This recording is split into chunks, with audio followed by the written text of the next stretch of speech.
Imaginez-vous payer sans carte bancaire ni smartphone, juste avec votre visage. C'est incroyable. Ça se passe en Chine et c'est possible dans une centaine de points de vente.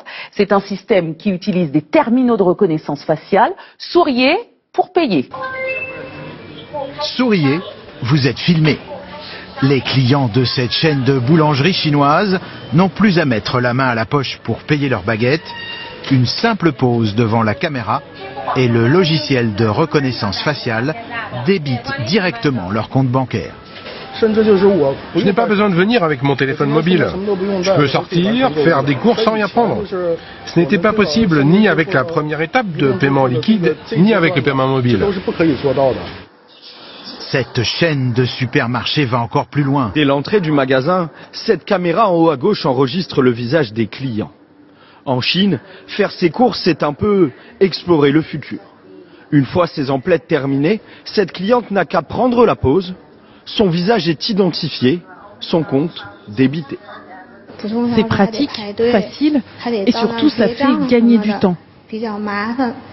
Gagner du temps et remplacer le personnel par l'intelligence artificielle, c'est l'objectif de cette chaîne de magasins. À ceux qui dénoncent une technologie intrusive, cet ingénieur répond par l'argument sécurité. La technologie de reconnaissance faciale aide aussi à protéger les clients. On peut confirmer le paiement avec son visage, ce qui est très important pour la sécurité de votre compte. Dans un magasin traditionnel, quand vous payez, on peut voir votre code de carte bancaire. Avec cette technologie, on protège vos données et la sécurité de votre compte.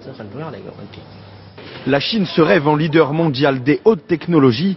Le paiement par reconnaissance faciale est en plein essor, déployé à travers tout le pays, le plus peuplé du monde. En Chine, la reconnaissance faciale sert aussi à l'État pour identifier les individus dans la rue. Leurs faits et gestes sont répertoriés par informatique. Ainsi, des citoyens se sont vus fichés sur la liste noire du pays, leur visage exposé au public.